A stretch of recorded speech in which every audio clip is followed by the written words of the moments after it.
Nomor 1, jelaskan sekurang-kurangnya 3 hambatan dalam transportasi obat melintasi membran sel serta berikan alternatif solusinya. Yang pertama, ukuran partikel obat oral, misalnya tablet atau kapsul.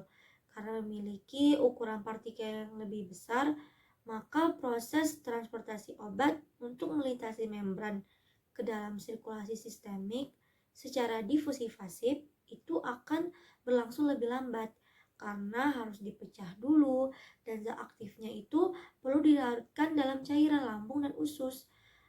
Karena itu, untuk mempercepat proses obat melintasi membran, dibuatlah dalam bentuk obat larut itu seperti sirup atau dalam bentuk injeksi untuk pemberian secara intravena.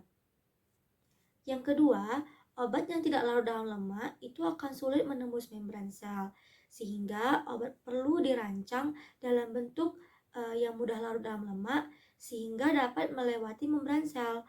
Nah, karena membran sel yang tersusun oleh struktur lipid bilayer, maka jalur transfer obat lebih bersifat lipofilik.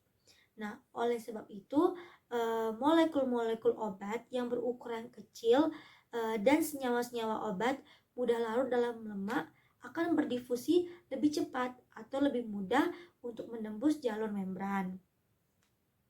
Yang ketiga, obat yang bersifat asam itu tidak dapat berdifusi menembus membran lambung yang bersifat basah. Misalnya, pemberian obat aspirin bersamaan dengan obat antasid. Nah, di mana obat aspirin itu bersifat asam akan lebih mudah menembus membran lambung yang relatif asam. Karena dalam suasana asam, obat relatif tidak terionisasi atau tidak bentuk ionnya itu sedikit. Nah, sehingga lebih mudah menembus membran sel. Nah, namun jika pH lambung berubah karena pemberian antasid yang bersifat basah, nah maka absorpsi aspirin itu akan lambat. Karena itu, sebaiknya penggunaan obat dipisah agar obat yang bersifat asam dapat menembus membran lambung dan absorpsinya akan jauh lebih cepat.